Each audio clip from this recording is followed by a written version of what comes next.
It's day that ends in Y, and that means that Wizards of the Coast is giving us even more Magic the Gathering product, and we're gonna have to fix it.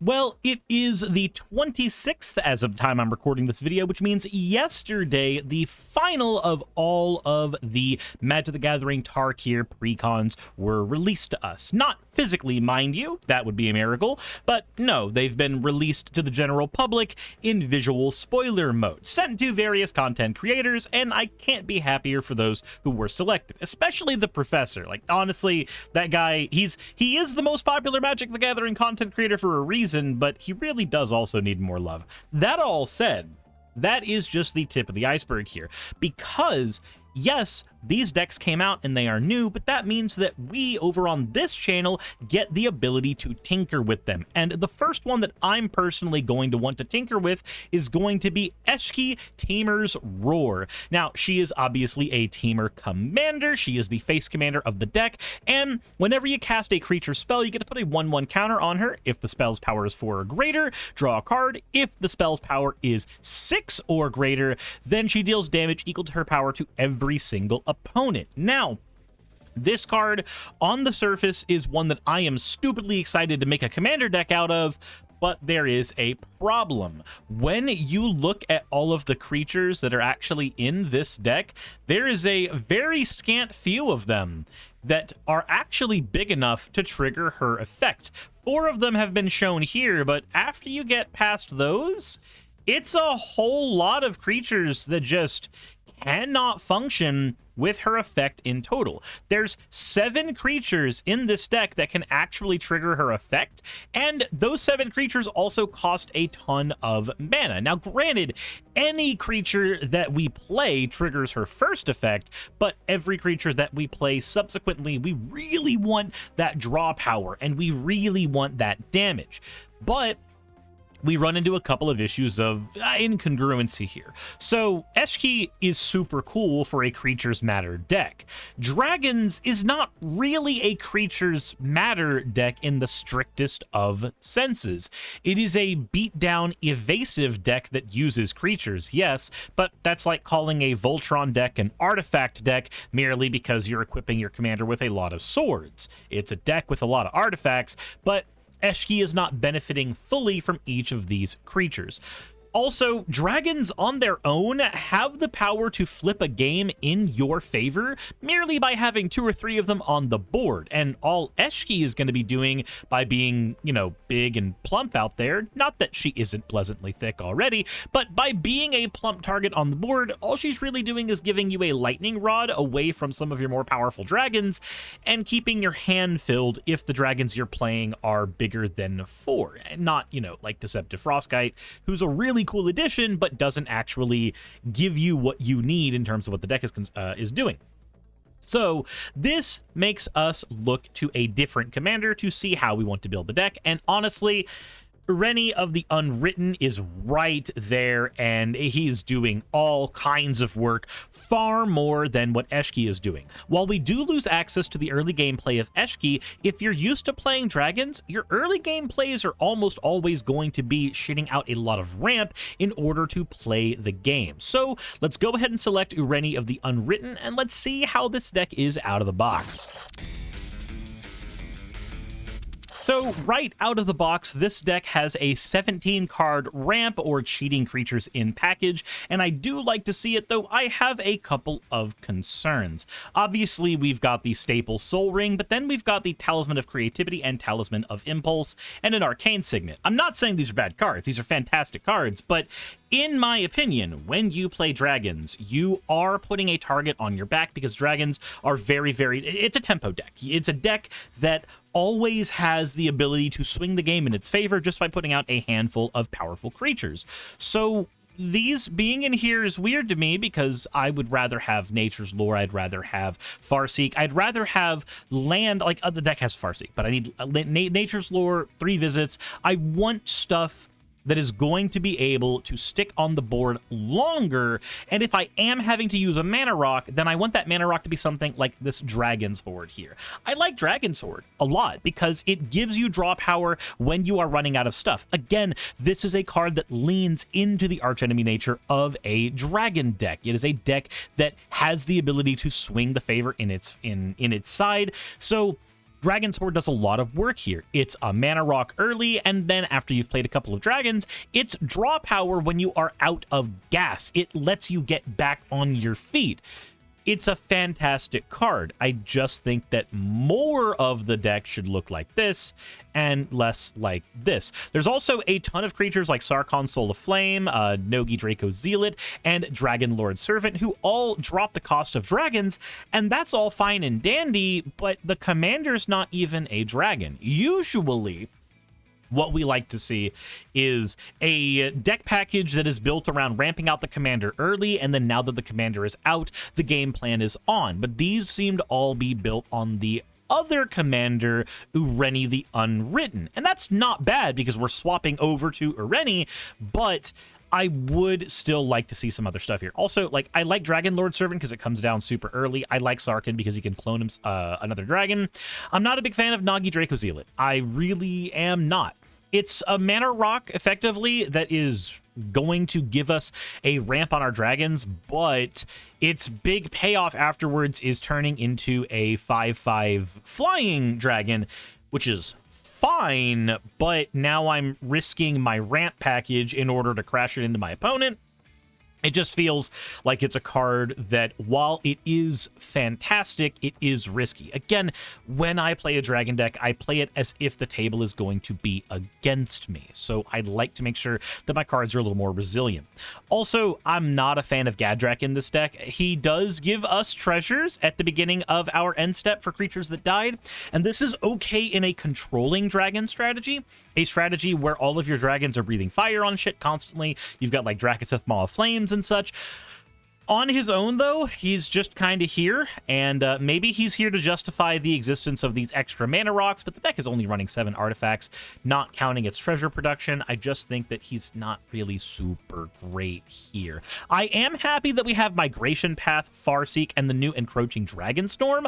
All of these are really, really cool. Like, you've seen from my Ruby deck, I like the grab 2 lands, put them on the battlefield style of ramp cards, and Encroaching Dragonstorm is just a wonderful play on that. A single Kodamas Reach is okay in here. I'm wondering why there's not a Cultivate to go along with it. Feels strange, but I do like Rapacious Dragon being in here, generating treasures. It's very thematic, does a lot of work. I just would also like to see, Ganex and Patron of the Arts, some of the other cards that work really well with dragons. Speaking of cards that work well with dragons, we have only two haste enablers in this deck. True haste enablers, things that work in 100% of situations. We have Dragon's Tempest as a haste enabler, and then we have Temur Ascendancy. Tempest is great because it lets you do damage and also gives you ramp, and Temur Ascendancy is draw on top of hasting. Like, these two are fantastic includes, but again, archenemy deck, I would like to see a Lightning Greaves and a Swiftfoot Boots in here as well, because you're usually only playing one dragon a turn, so you only have to move them over to a single dragon each time. And on top of that, being able to protect your commander so that you can do more things with it just makes a lot of sense with me. I do like the thematic inclusion of Draconic Lore and Zenith Festival, Will of the Temur. These are all pretty great cards, and Savala's Stampede is just hilarious. The amount of people who are going to blame each other for this card going just south for them is fantastic. And Ureni is in the original deck as draw power, and you can just swap him out for the other commander and you still get draw power. Become the Avalanche is a neat card, but I really feel like this wants to be Rishkar's expertise. Drawing a card for every creature you control with power 4 or greater in a deck that is usually going to have only 2 or 3 of those. Like a 6 mana, draw 3, give all my creatures 3/3 is what this is going to be most of the time, like statistically. I just don't see that being very powerful. Breach the Dragonstorm is interesting as well. Exile cards on the top of the hit a non-land card, cast it without paying its mana if it's 8 or less, which most of the deck is.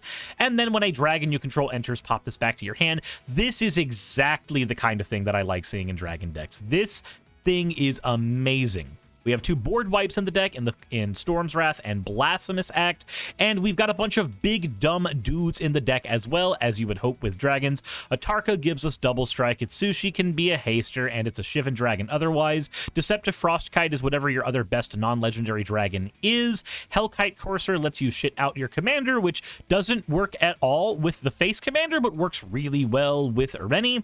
Tarian Mauler is, well, I guess he's a dragon.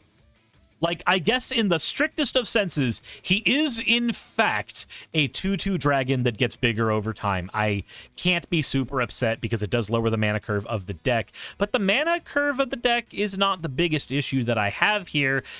If you notice with all of these dragons, there's a very, very prominent color. They're all red. I am happy to see Lathless in here. Lathless is great, but most of these dragons are red.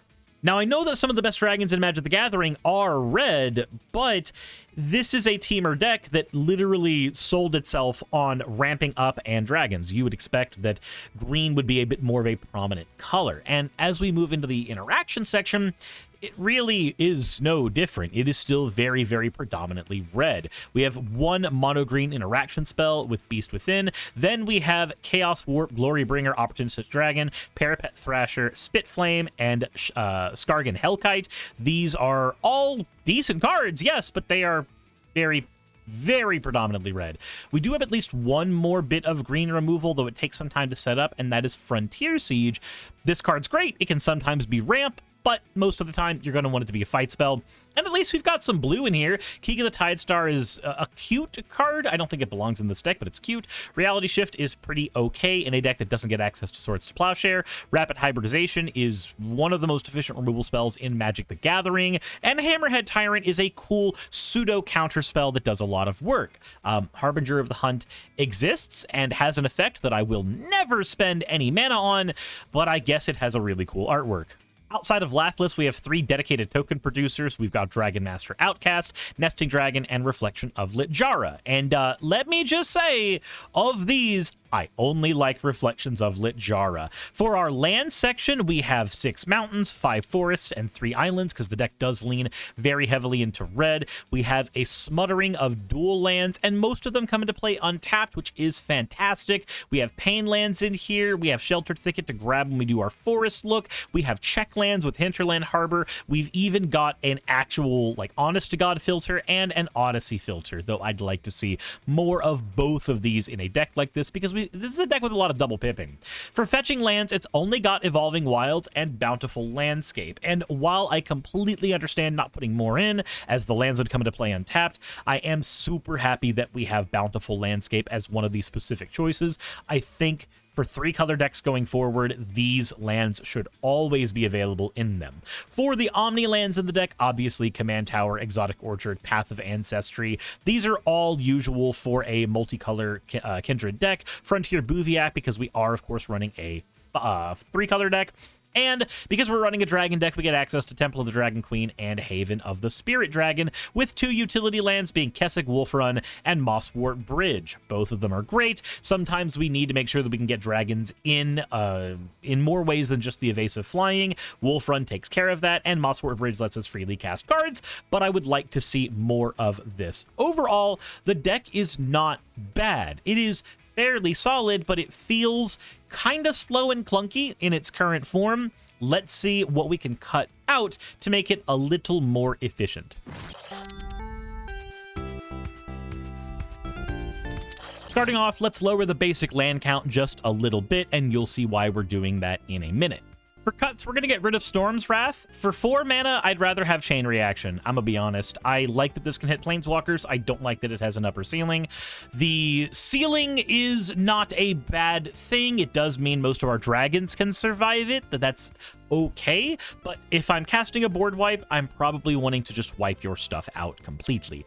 Then we have Stormbreaker Dragon and Varix Bladewing. These both just don't do enough for the mana that they are asking for us. For our draw cards we're cutting, Draconic Lore is literally just Harmonize. It's just harmonize, and we can do better than that if we already have a good base to work off of. Zenith Festival is fine, but there's a card I would rather run besides this. Yes, 2 mana and tap a dragon in order to get a lot of card selection for the next 2 turns is great, but there is a card I like more for dragons, and we'll get to that in a second. Stormtrigger Feral is just okay. I mean, it's the thrilling possibility of this deck. That's what its Omen ability is, but the fact that Omen forces it into the deck instead of into the zone like Adventure does means I just have no use for this card. And Become the Avalanche, I already mentioned, it's a bad overrun effect that is a harmonize most of the time. For our ramp, we are going to be making a lot of cuts. Fell Warstone, Talisman of Creativity, Talisman of Impulse, and Arcane Signet.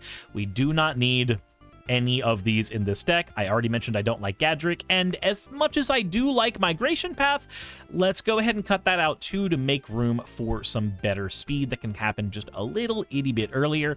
And I already mentioned I'm not a big fan of Nogi. He's fine, I suppose, but like I like the 2 mana one a little more. It comes out a little earlier. It eats a removal spell. In my experience, sequencing 2 mana versions of these works better than 3 mana versions of these when you have access to it. For removal, I mentioned Kiga's just kind of cute. I don't like it. It's just leaving. We can't guarantee the death of Kiga, and when we do, we're using it instead of, I don't know, blowing up something important. Steel Hellkite's fine, but it's a lot of mana to make it work. I'd rather use it in a deck that lacks the ability to remove certain cards, as opposed to a deck like this, which has access to red and blue, some of the most destructive colors in Magic. Then we have Harbinger of the Hunt. We never want to spend the mana on this. Spitflame, again, this is about mana consumption. We don't want to spend 3 mana killing some things, and then 1 mana to get it back, and then 3 mana to kill some things again. That's spending 7 mana total in order to get 8 damage of economy, and you're only going to see this 2 or 3 times a game because dragons are very, very big and clunky and slow. So yeah, just not this one. And I like Reality Shift. I really, really do, but I want to make room for a little more modality in my removal, so we're going to cut this and Skargan Hellkite. Again, just let's pay 5 mana for a 4/4, and then only in the world where we gave it Riot and gave it 1/1 instead of giving it Haste will we be able to pay even more mana to deal 2 damage to something. We get to spend effectively, this is how the math works out for this to me, 9 mana on a 5/5 that deals 2 damage to something. That is just not worth it in my book. And then finally, let's get rid of that Evolving Wilds, and along with everything else, we do not need cards like Evolving Wilds when we are upgrading the power of decks much further, because these are not really necessary for land selection once you get a better land base. And for tokens, Nesting Dragon and Dragon Master Outcast, these just need to go. They do not do a lot for this deck. Dragon Master Outcast is great in 60-card formats, but in this deck, it's super slow. You pay 1 mana, you wait forever for it to be able to be live, and then once it's live, it makes you a single red dragon creature token, and then it probably dies. I just don't really like the card too terribly much. It doesn't do a lot. It's not even a dragon, and we're swapping out what the deck's commander is to one that cares so much more about it being a dragon specifically. Let's see what we can add to this deck. Let's get into some of the cards I would add in, and the rules are very simple. We have to make sure that all the upgrades combined are not too far over $20. We want this to be a very affordable upgrade for the deck that will get it just running way smoother. And the first card I would add in is Rishkar's Expertise. Drawing cards equal to the greatest power you have and then getting a free cast off of it is one of the most efficient ways to get a ton of draw and do a lot of damage. Then we have Kiora Behemoth Beckoner. This is another copy of the original Face Commander, effectively, giving us more access to draw when we play creatures. And it allows us to untap permanents, which we can use to untap lands, so it is draw and ramp at the same time. Then we have Escape to the Wilds. This is what I would rather have in my Impulse draw. Yes, this exiles top 5 cards of our library, which is the same thing we'd see from the other Impulse draw that was in the deck, but this also lets us play an additional land, which is what we want to see a lot in decks like Dragons. I've also increased the land count of the deck. Originally, it was running 37 lands. We are now running 40. because we are making room for a bunch of MDFCs, Bridgework Battle, Stump Stomp, Colony Ambush. All of these are lands on the backside and also count as removal spells, and we are also going to add in a Decimate. In terms of pound for pound land for removal, this is one of the most efficient removal spells in Magic the Gathering, and I love having access to it in decks that are in the right colors. Also, we're going to add the MDFC Pinnacle Monk in as well. I'd love to put Bala Ged Recovery in here on top of it, but as it stands, just having the ability to get a sorcery or instant from our graveyard while also being a land on the other side is just good enough to make its way in. Again, I'd love Bala Ged Recovery in here too, but we don't have the budget for that. For ramp, I did mention we want that Cultivate, and a lot of our ramp is going to come down way sooner. Search for Tomorrow can be used on turn 1. Wild Growth can be used on turn 1. Rampant Growth can be used at any point, and it's just super efficient. Let's also add in a Tangled Flowahedron, a mana dork that is an MDFC as well, so that we have access to land or ramp depending on what we need. And let's add in some more dragons specifically that can shit out a ton of treasures for us. Patron of the Arts, Ganix Astral Hunter, and Swashbuckler Extraordinaire. Now, I mentioned the deck doesn't have a lot of good haste enablers, and the two that I want added in are a Swiftfoot Boots and a Lightning Greaves. Yes, they are very expensive compared to what we normally put in decks, but they are well worth it as they protect our deck because it is going to end up being an archenemy deck. It just happens when you play dragons, trust me. These will protect you, and they will allow you to spread haste across your board as you need.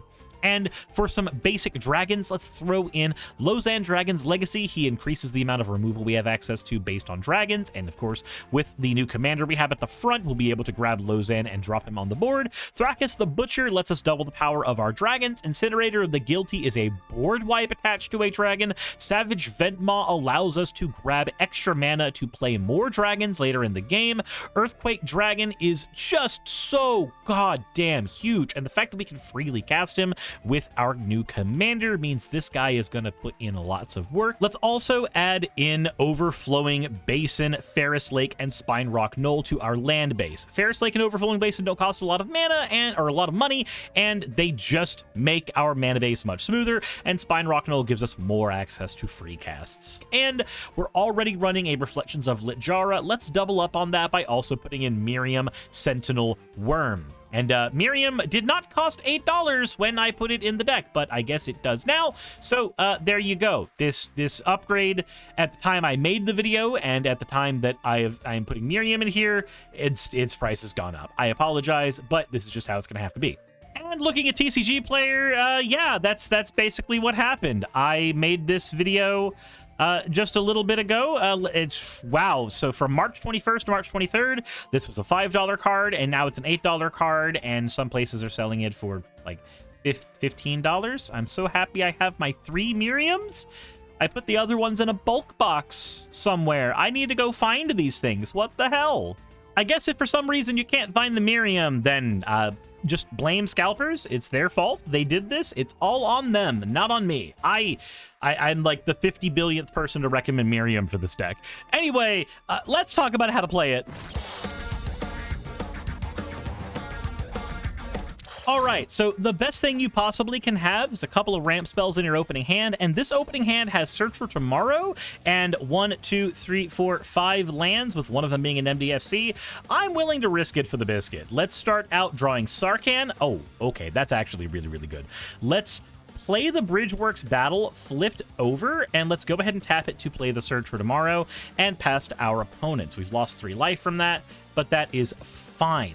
Moving into the next turn, we draw a Forest, and we know because we want Sarkhan to come out soon that we need to make sure that we have a lot of different kinds of mana. So we're going to play the Path to Ancestry. It's going to come out tapped, and then we're going to pass to our opponents. Turn 3 comes up. The Search for Tomorrow goes off. We get to go into our library and grab ourselves a mountain. Is that what we really want? Is it a mountain or an island we need? I'm going to be honest. I think it's the mountain. We get the mountain out, and it comes into play untapped. Then let's get a tapped land out. It's going to be the Spine Rock Knoll. And let's get one of our free spells onto this. Our free spell is going to be the Deceptive Dragon. This works because we need a good board in order to make this Deceptive Frostkite work. So we're going to put it right down there. And then we are going to pay 1, 2, 3, and Sarkhan is going to come out. Moving into turn 4, and we have 1, 2, 3, 4, 5 mana available. Our commander costs a little too much, so we're going to play a Temple of Abandon, and we're going to look at the top card. It's another land. We know we don't need that. Opponent's turn is going to come up, and let's just go ahead and crack one of their cards away with a Rabid Hybridization, and then move on to our turn. We drew a Blasphemous Act. We have 1, 2, 3, 4, 5, 6 mana. Ferris Lake. Turn 5, we're going to tap everything, play our commander, and then look at the top 8 cards of our deck and get a dragon out of here. And what dragon we need will depend a lot on where we're at. 1, 2, 3, 4, 5, 6, 7, 8. Let's assume that our opponents are definitely going to try to stop us from doing stuff, so I think Ganex is the choice between these. We don't have a dragon in our hand for Brood Caller to work, so let's put Ganex out. And yeah, let's see. You know what? Become a copy of until the end of turn. Yeah, we can't do anything with that. So it's going to be Ganex. Ganex coming out is going to give us a treasure token. Let's go ahead and put that out here. This way, even in the world where our opponents do kill our commander, we still have the mana to play more stuff. Moving into the next turn, let's assume that the commander did not die just for sake of playtesting. We get to play not a Hinterland Harbor yet. We have to play a forest because we do not yet have access to the land for this to come into play untapped. Let's enter combat, and let's do a funny, risky play. Let's swing Sarkhan and our commander and Ganex at somebody because we want this Spine Rock Knoll to do a thing. Commander is going to look at the top 8 cards and find us a cool dragon from among these, or it will only find us... Okay, I guess it's Atsushi. I guess Atsushi is the dragon we get. Atsushi comes out. Man, I guess... 1, 2, 3, 4, 5, 6, 7. Does Sarkhan still... Okay, Sarkhan gets to keep its name. So that's fine, I suppose. Man, I really would have liked a different set of stuff. And the Encroaching Dragonstorm is here. Yeah, it's fine. It's fine. We're going to hit our opponents for damage. Atsushi is going to be our free dragon that comes out. And does it come out tapped and attacking? Or is it just... it's just tapped. Or it's just on the battlefield. So Atsushi is out. That's our free dragon. That does spawn us another treasure. And because we deal damage... Man, I guess Sarkhan is going to have to gain flying by being a copy of Atsushi. Unfortunate, but it is what it is. Let's then pay 1, 2, 3, 4. Let's play Encroaching Dragonstorm to go into our deck and get 2 lands out. Let's just go ahead and get 2 mountains out. That's nice and easy. Is it untapped or tapped? Probably tapped, right? Put them in the battlefield tapped? Yeah, that's fine. And then we're going to tap Path of Ancestry and the Spine Rock Knoll. And we are going to flip over Deceptive Frostkite, and we're just going to make it a copy of our commander. It's going to be a copy of our commander, and then a couple of triggers are going to happen. 1, Encroaching Dragonstorm is going to go back into our hand. 2, we are going to spawn a treasure token because we had a dragon come out, and then it's going to die, but its Enter the Battlefield effect is still going to yank out a dragon from here. 1, 2, 3, 4, 5, 6, 7, 8. And I think the dragon is going to be Rapacious Dragon. I think that's the one we're going to grab. Rapacious Dragon comes out and generates us 2 treasures because it came out. And then Ganex is going to see that, generating a treasure as well. Then we're going to crack those treasures, 4 of them. Yeah, and then we're going to tap Ferris Lake for 1 of that. And we're going to replay Encroaching Dragonstorm to go into our library. And we are going to grab Islands out this time. There we are. We have some islands out on the board. This is turn 6 still. What the this is turn 6? Oh, I didn't realize we were still turn 6. Okay, we're doing dumb stuff on turn 6. So on turn 6, we have 1, 2, 3, 4, 5, 6, 7, 8, 9, 10, 11, 12, 13, 14, 15. We'll untap with 15 available mana and 16 once we play a land. We are so many turns ahead on mana. I didn't realize it was turn 6. What the hell? Moving to turn 6, Opportunistic Dragon's out. Let's go ahead and play Hinterland Harbor.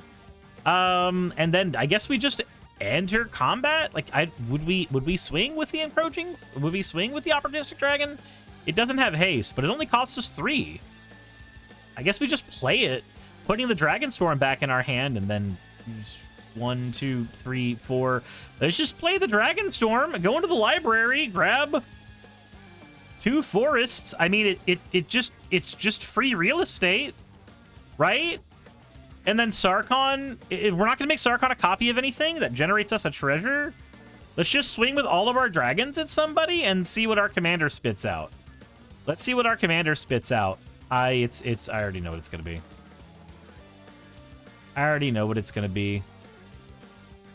1, 2, 3, 4, 5, 6, 7, 8. Yeah, it's just going to be a Tarka. It's just going to be a Tarka. Our dragons don't gain double strike because they already attacked.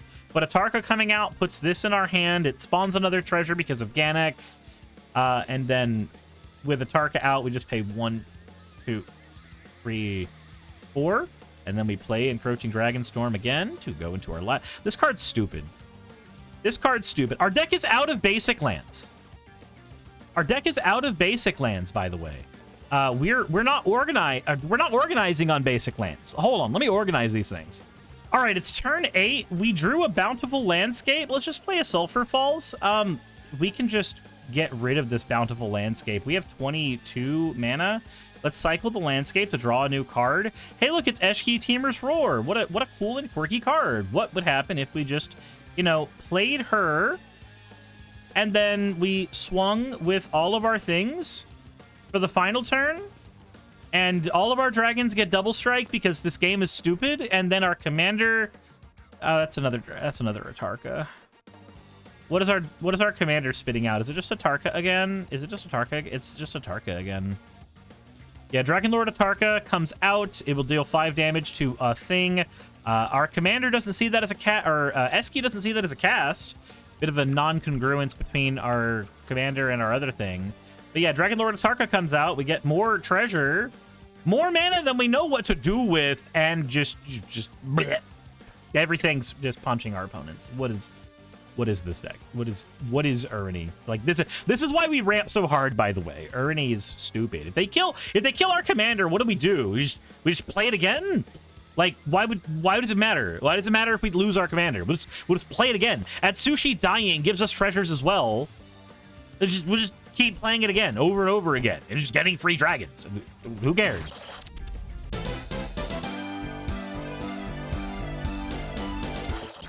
In conclusion, where the deck sits right now, there's still a lot of stuff I'd like to do with it. I'd like more cloning effects, but the cloning effects not being dragons means that we really have to be super careful of which clones we use because we want them to work with our commander. So I'd like more, but I think Glasspool Mimic's the only thing I would put in. I definitely put in a Balaget Recovery, but like, just on its surface with the cards that we kept, we've got so much power to play with right now, and it's just nutty.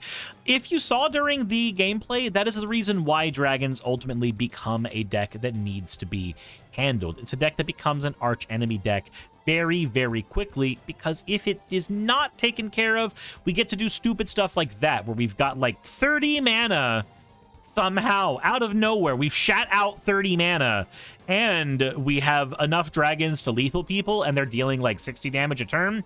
I didn't even calculate the damage we were doing during that. Anyway, geez, there's so much going on with a commander like this. It's insane. I'm so happy that Ernie the Unwritten is just a stupidly strong Temur dragon. He's exactly what I love about dragons, and I can't wait to build this thing once it comes out. I took apart Miriam just so that I could build this thing. Anyway, let's get into some final thoughts. The deck out of the box needs a lot of work, but if you're willing to put a little upgrade time into it, the deck is going to sing. That all said, if you like what I'm doing, please check out my streams on Monday through Thursday, my main channel over at just Suris. It's just called Suris. I also have a playmat that you can buy to support me, and a Patreon you can check out if you want to see some behind the scenes, just me talking about what's going on in my life. But, you know, primarily if you just want to support me, that is a great way to do so. I also have content coming out almost every Monday through Friday on this channel, and you can follow me over at Blue Sky if you have not already. Thank you all for being here. Thank you all for watching, and insert end of video tagline here. Hey, thanks for making it to the end of the video. I really could not do any of this without all of you. Those of you watching, and especially those of you who support me on Patreon. I wanted to go ahead and take a minute to thank all of you who do that, because with YouTube being what it is these days, I really cannot do this full time without the support from each and every one of you. Those people would be Red Joker, Purple Poundini, Jemshin, Britzkrieg, Jupe the Malignant, Michael, Ravalern, Mabbity Babbity, Astral Frontier, Tales of Atonement, Nixie Chan, Kiri Artemis, Victorian Alchemist, I'm not saying the last part of that, and you know that, Leela Ururaka, Arcton Arclacier, Kiratorian, Dren Hadamata, Jordan M, John L, Lord Bleck, Smiling Game Master, and Fireshard.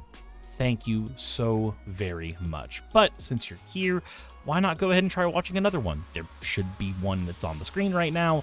And if you are a patron of mine, I wanted to go ahead and thank you again for all of your support. There is still a video you could press though, if you'd like. I would appreciate it just a little bit.